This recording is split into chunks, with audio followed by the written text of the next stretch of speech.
Good afternoon. Good to see all of you.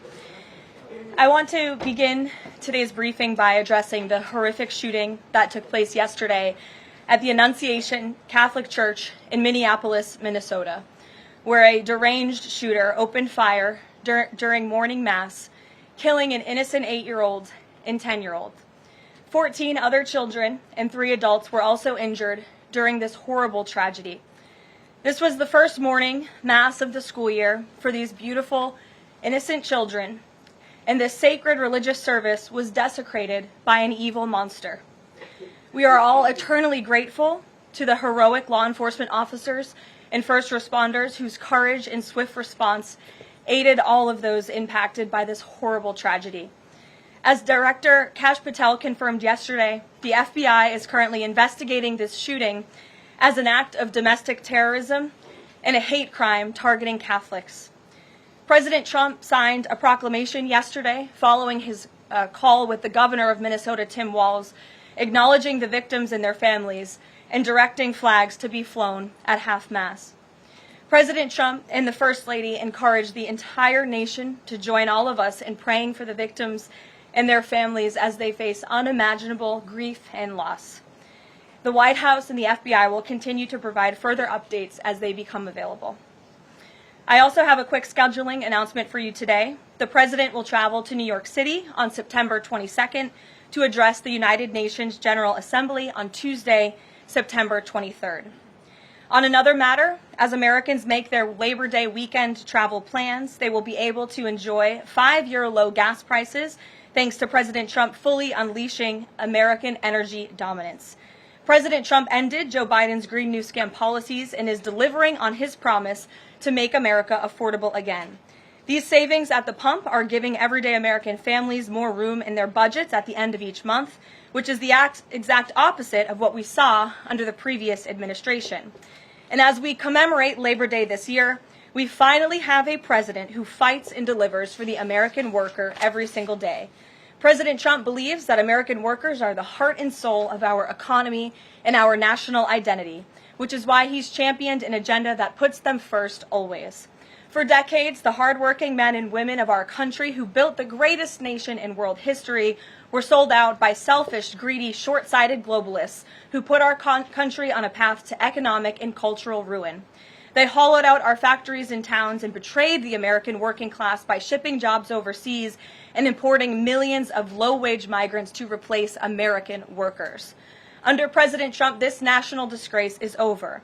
American workers are, once again, being put at the center of national trade policy, and the dignity of American labor is being defended.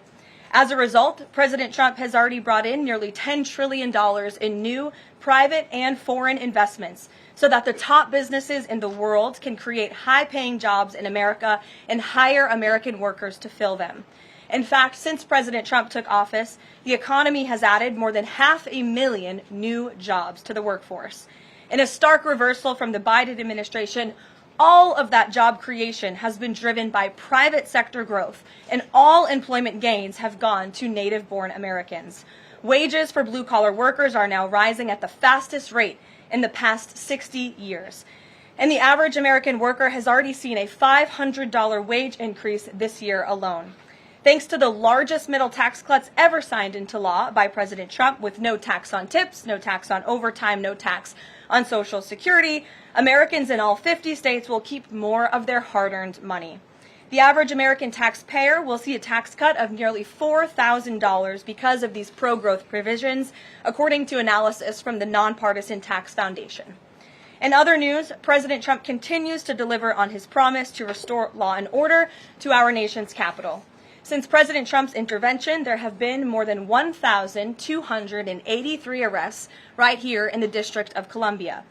Total crime in D.C. is down 19%, and violent crime is down 30%.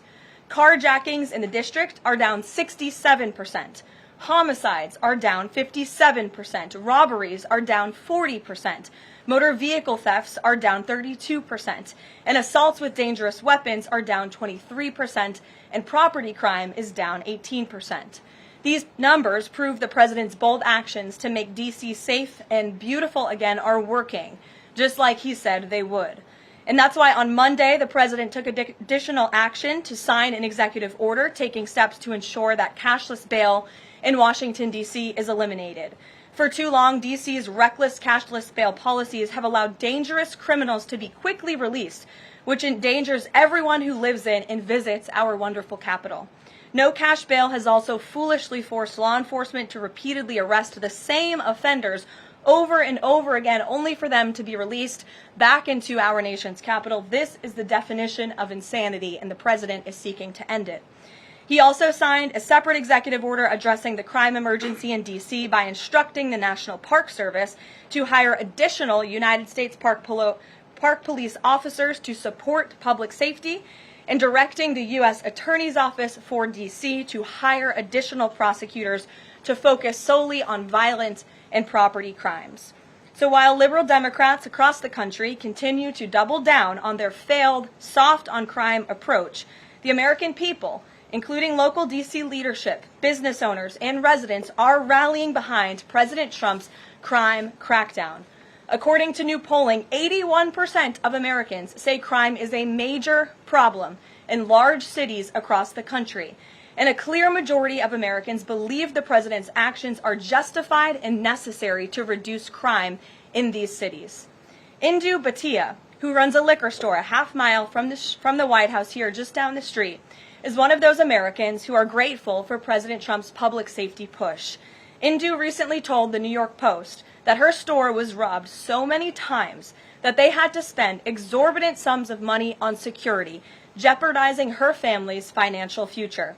But thanks to President Trump's strong action, Indu said, quote, "All of my employees, including me, we feel much safer, and even our customers feel really happy when they walk into our store." And just yesterday, Washington, D.C. Mayor Muriel Bowser credited President Trump for surging federal law enforcement personnel and said neighborhoods, quote, "feel and are much safer." We thank Mayor Bowser for her cooperation and her willingness to help us make D.C. safe and beautiful. This entire effort has vindicated what President Trump and law and order advocates have been saying for years, and this is our message to Americans in Democrat-run cities nationwide. Decline is a choice. You don't have to live in constant fear of being robbed, raped, or murdered. Your leaders are lying to you, and they have been failing you for decades. The President Trump approach of upholding law and order by letting our brave men and women in blue actually do their jobs to aggressively fight crime works.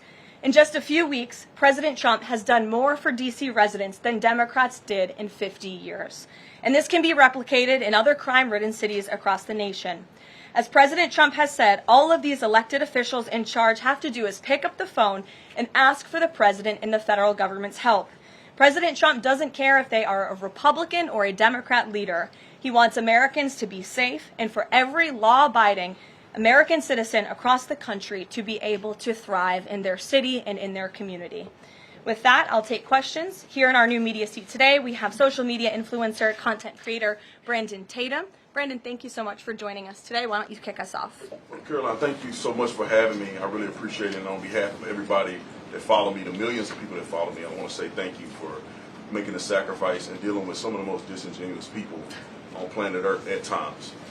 I have two questions. The first question is associated with the shooting that occurred the other day. And I want to ask the question of, we know that it's not a gun thing. Any rational person knows it's not a gun thing. We know it's a mental health issue. So I want to know from you, what is President Trump and the White House going to do to address mental health issues around the country associated with these shootings? And the second thing is Chicago. You know, anybody with, and I say, with a connected brainstem knows that Chicago's crime is out of control. And young black men are getting killed, laying dead in the middle of the streets every single day in Chicago. No president has addressed any of these issues. And so what is the White House going to do to address issues in their capacity to deal with the conflict and violence in Chicago? Sure. Well, to your first question about this shooting in Minnesota, right now, the administration is focused on helping the people of Minnesota. It's been less than a day, of course, since this tragedy happened. We have federal law enforcement on the ground assisting local law enforcement. This investigation is ongoing. There's still a lot of facts to understand about these circumstances, and so we're going to continue to do that. As for Chicago and cracking down on crime, it is a priority of this administration to ensure that American cities are safe again, and I'm so glad that you brought up the crime in Chicago, because we've been seeing the governor of Illinois parading out there saying that there's nothing wrong with Chicago. It's a great place to live. There's no crime there. He doesn't need President Trump's help. Well, I think the residents of Chicago beg to differ, and the statistics beg to differ. And I'll just share a few of those statistics with all of you. For 13 consecutive years, Chicago has had the most murders of any U.S. city. This is J.B. Pritzker's legacy, by the way. For 7 consecutive years, Chicago has had the highest murder rate among U.S. cities with more than 1 million people. In 2024, just last year, Chicago's murder rate per capita was 3 times higher than Los Angeles and nearly 5 times higher than New York City. That's more than double the murder rate in Islamabad and nearly 15 times more than Delhi. Out of Chicago's 147,899 reported crimes this year, that's how many crimes have been reported in Chicago since January 1st. There have only been arrests in 16% of them. These numbers are unacceptable. There have been more illegal guns recovered in Chicago than in New York City and Los Angeles combined. The number of reported motor vehicle thefts last year was more than double the number in 2021. And Chicago has also, just like D.C., come under scrutiny over discrepancies in its homicide data reporting. So as bad as these numbers are, perhaps they are even worse. And this is Governor Pritzker's legacy. He should put politics aside. He should pick up the phone and call this president, who would be more than happy to do right by law-abiding American residents in the city of Chicago, and we hope that he will. Gabe, and thanks for being here, Brandon. Gabe. Karoline, thank you so much. First, on the firing of the CDC director, first, Sure. Who will replace her? And then also, overnight, the White House said that she did not align with the president's agenda. Dr. Menard's attorneys say that she refused to rubber stamp unscientific, reckless directives and fire dedicated health experts. What specifically did she do wrong? Look, what I will say about this individual is that her lawyer's statement made it abundantly clear themselves that she was not aligned with the president's mission to make America healthy again. And the secretary asked her to resign. She said she would, and then she said she wouldn't, so the president fired her, which he has every right to do. It was President Trump who was overwhelmingly reelected on November 5th. This woman has never received a vote in her life, and the president has the authority to fire those who are not aligned with his mission. A new replacement will be announced by either the president or the secretary very soon. And the president and Secretary Kennedy are committed to restoring trust and transparency and credibility to the CDC by ensuring their leadership and their decisions are more public-facing, more accountable, strengthening our public health system, and restoring it to its core mission of protecting Americans from communicable diseases, investing in innovation to prevent, detect, and respond to future threats. That's the mission of the CDC, and we're going to make sure that folks that are in positions of leadership there are aligned with that mission. And briefly on another topic, alligator Alcatraz. Last week, a judge on an environmental concerns lawsuit said that the administration had 60 days to wind down operations there, state officials did. Now, the administration has not been shy in fighting back against what it calls activist judges, but why is it backing down this time? We're not backing down. We've always said that we are going to continue to fight in the court of law for what's right, because we know that what this administration is doing with respect to all policy, but also immigration policy, is above the books, and we're abiding by our nation's immigration laws. And we think it's despicable that an activist judge has inserted themselves in this migrant detention facility to the point where DHS is now having to relocate these illegal immigrants to other detention facilities around the country. That is an unnecessary burden on the Department of Homeland Security and these agents who should be removing these criminals from our community. That's what the American people elected this president to do. So we've always maintained, Gabe, we're going to comply with court orders, but we're also going to fight back on them on the merits of the law. And DHS is in compliance while we disagree with this decision, and we'll continue to fight it in court. Let's go to... Hey, Go ahead. Thanks so much. So just following up on the CDC firing, Sure. Are you anticipating other changes there at CDC in addition to that firing? And is the administration going through in a very sort of organized fashion? Is there a task force that's going through high-level appointees to see who is or isn't aligned with the mission? Like, should we expect more changes? Not to my knowledge. I understand there were a few other individuals who resigned after the firing of Ms. Monarez. One of those individuals wrote in his departure statement that he identifies pregnant women as pregnant people. So that's not someone who we want in this administration anyway. So if people are not aligned with the president's vision and the secretary's vision to make our country healthy again, then we will gladly show them the door. Karoline, can I just Go to the back. Thank you, Karoline. Go behind you, Andrew. Go ahead. Oh, thank you, Karoline. The military deployment that President Trump has sent to the Caribbean Sea close to the shores with Venezuela is massive. It's much more that is needed to simply counter narcotics operations. Is President Trump considering launching military strikes to military installments or facilities in Venezuelan soil? I won't get ahead of the president with respect to any military action or questions about that ever. But what I will tell you is that many Caribbean nations and many nations in the region have applauded the administration's counter-drug operations and efforts, and the president is prepared to use every element of American power to stop drugs from flooding into our country and to bring those responsible to justice. And as I've said from this podium before, the Maduro regime is not the legitimate government of Venezuela. It is a narco-terror cartel. Maduro is not a legitimate president. He is a fugitive head of this drug cartel. He has been indicted in the United States for trafficking drugs into our country, and it is the utmost responsibility of this president and this administration to prevent the illicit flow of drugs into our country and to protect citizens from those deadly poisons. Reagan. Thanks, Caroline. I have two questions for you. Sure. Democrats, including former White House Press Secretary Jen Psaki and Minneapolis Mayor Jacob Frey, attacked prayer and pushed gun control in the aftermath of yesterday's shooting. What's the White House's response to their comments? Yes, I saw the comments of my predecessor, Ms. Psaki, and frankly, I think they're incredibly insensitive and disrespectful to the tens of millions of Americans of faith across this country who believe in the power of prayer, who believe that prayer works, and who believe that in a time of mourning like this, when beautiful young children were killed while praying in a church, it's utterly disrespectful to deride the power of prayer in this country, and it's disrespectful to the millions of Americans of faith.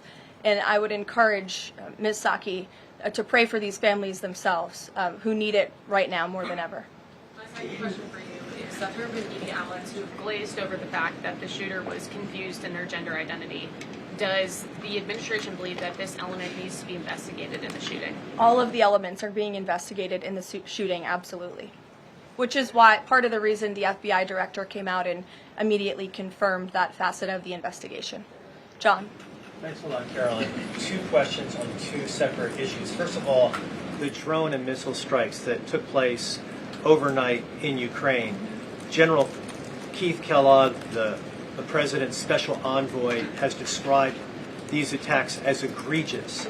Do you agree with that description, and do you view President Putin as an impediment to getting peace between these two countries? Well, it's not about if I agree, it's about what the president thinks, and I know what the president thinks because I talked to him about this. He was not happy about this news, but he was also not surprised.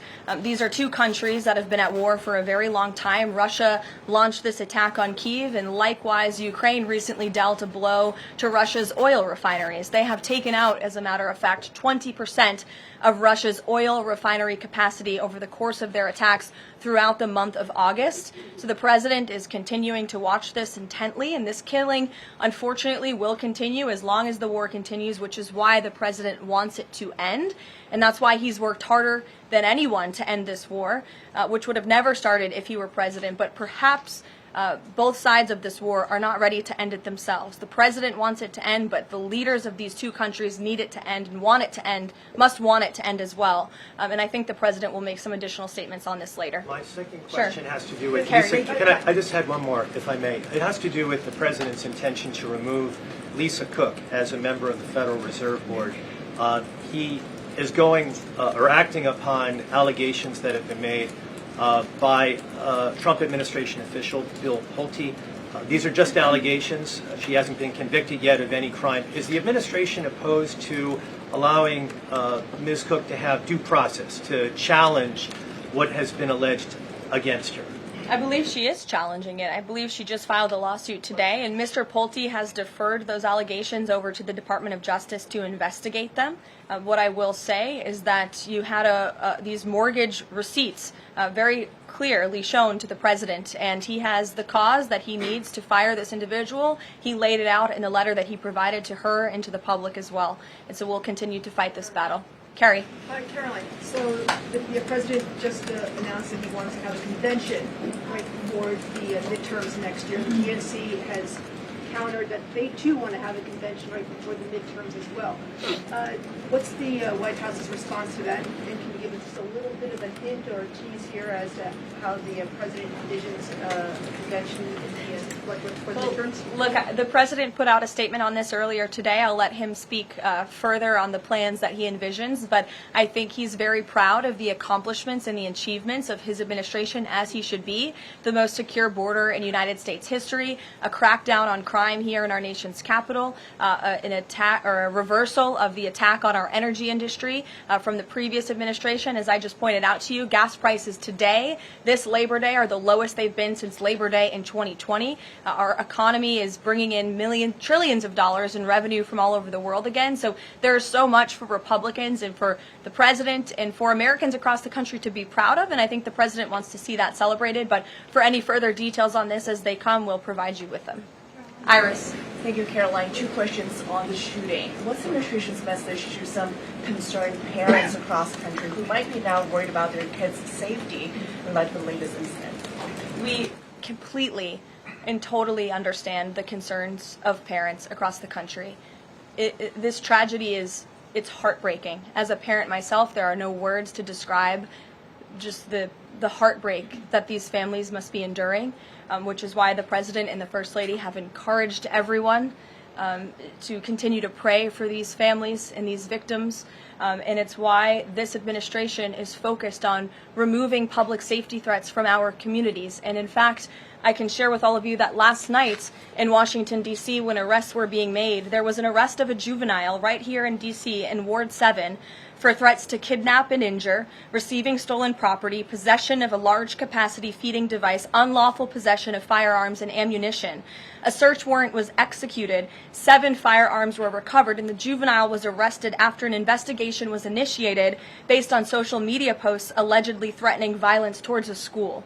So this was a juvenile who was a risk to not just himself, but the community here in Washington, and he was removed from the community last night because of the law enforcement efforts of this administration. And I would also point to the statement of our wonderful First Lady that she released yesterday. She wrote, "The tragic mass killing in Minnesota illuminates the need for preemptive intervention in identifying school shooters. Early warning signs are often evident, with many individuals exhibiting concerning behaviors and making violent threats online prior to their actions. We encourage all Americans, as the old saying goes, if you see something, say something. If you see warning signs or threats, report it to law enforcement." This administration, federal law enforcement, will take those reports and those threats seriously. They will be treated as a law enforcement emergency, and we will act accordingly. And on the First Lady's statement, would the administration consider ramping up resources on these fronts to parents and schools across the country to help them look into these signs and prevent more tragedies? It's a very fair question, Iris. As for any potential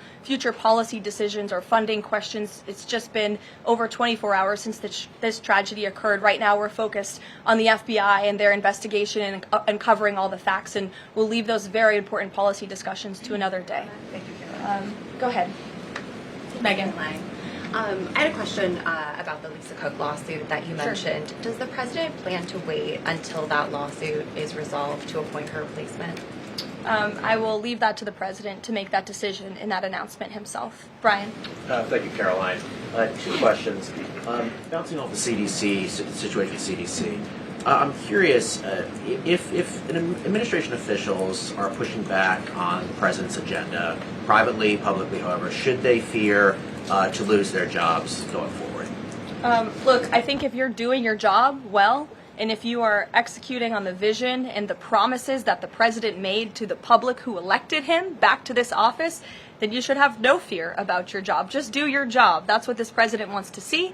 He wants to see people solving problems. He wants to see the people who have the privilege of serving the American taxpayer and the federal government abiding by the wishes of the American taxpayers who overwhelmingly reelected him in this cabinet to make America great again, or in this case, make America healthy again. On the Intel deal, where the U.S. got a stake in that company, there's two things I want to ask about that. The first is, what did the U.S. get back in return for that deal? And the second thing is, what are the future plans for giving any form of money to another company? It could be through the CHIPS Act, like this deal, or some other form of funds. What are the plans there by this White House administration? Well, look, as you know, Brian, very well, because you cover it often, the Intel deal is still being ironed out by the Department of Commerce. The T's are still being crossed, the I's are still being dotted. It's very much still under discussion. But the president's thinking, I can share with you, is certainly to ensure that the United States government is making our country wealthy again and is benefiting from some of these deals. And it's a creative solution. I know it's outside the box thinking, which is uncommon in this city, but it's something that he proposed and something that the Secretary of Commerce is working on putting into action. Mary. Thanks, Caroline. I have a couple questions on the shooting yesterday.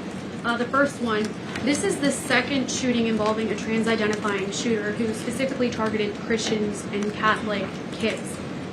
What kind of consequences do the gender-affirming therapists, doctors, or even the parents of these shooters face after these types of shootings?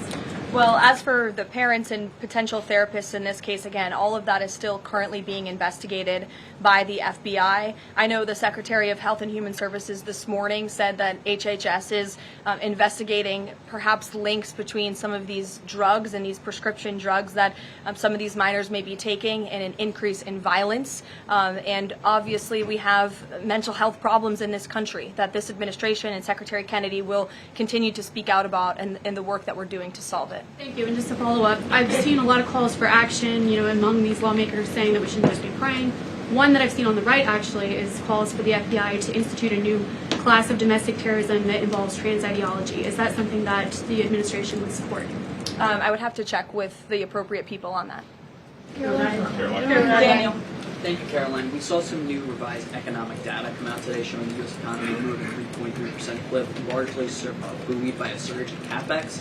What's the White House reaction to this, and is this sort of the president's vision beginning to come to life after the Big Beautiful Bill was passed in July? Yes, I mean, look, we did say that once the Big Beautiful Bill was signed into law, we're going to see the effects of this massive pro-growth piece of legislation. As I laid out for you as we head into the Labor Day weekend, there's many positive economic indicators that the American people can be hopeful about. But don't forget, we are reversing 4 years of reckless spending from the previous administration, of slamming regulations down the throats of American business owners and consumers across the country. But the administration is working very hard to unravel all of that and to ensure that small business owners and workers are thriving and that they have more money in their own pockets to spend. Thank you. Thanks so much, Caroline. Back on the CDC, there was reporting that some of the initial problems between RFK and the CDC director stemmed from miscommunications or differences on vaccine policy. So I wonder if you could just say whether or not the president believes that the COVID vaccine should be available to and covered by insurance for all Americans, regardless of age and pre-existing conditions. What I will tell you is that the FDA recently revoked the emergency use authorizations for 3 COVID vaccinations while simultaneously greenlighting 4 new COVID-19 vaccines with 2025 and 2026 formulas.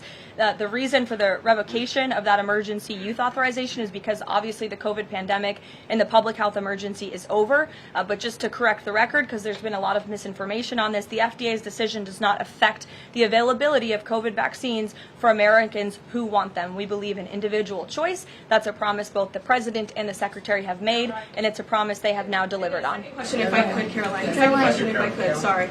I wonder if you could answer why the president hasn't acknowledged the shooting at CDC headquarters that took place earlier in August, where a police officer was killed, and it was reported that the motivation for the shooting was somebody who was really unhappy with the effects of the COVID vaccine.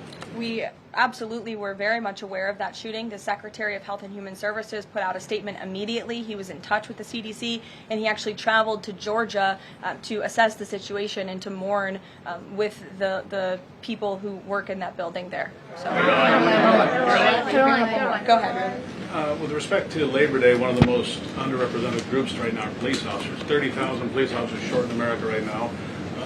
To Brandon's question, 1,300 short in Chicago, 3,000 short in New York, 500 short here in Washington, D.C. What can the White House, what can the President do to help recruitment of police officers? You've done well with the military and Border Patrol. What can be done to get more police officers on the streets of America?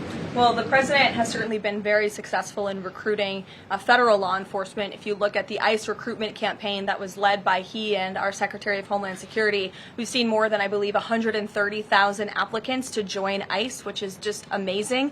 There's more applicants now than there are jobs to fill, and we're very grateful for that. Clearly, Americans want to serve their communities. They just need a leader who encourages them to do so. So maybe Governor Pritzker should spend less time demonizing the police, more time trying to recruit more police, and more time trying to call the President of the United States to get crime in his city under control. The President wants to allow law enforcement, whether it's state, local, federal, to do their jobs, to arrest criminals, to put them behind bars, and to remove public safety threats from American communities. He'll continue to do that. Thank you, guys. Thank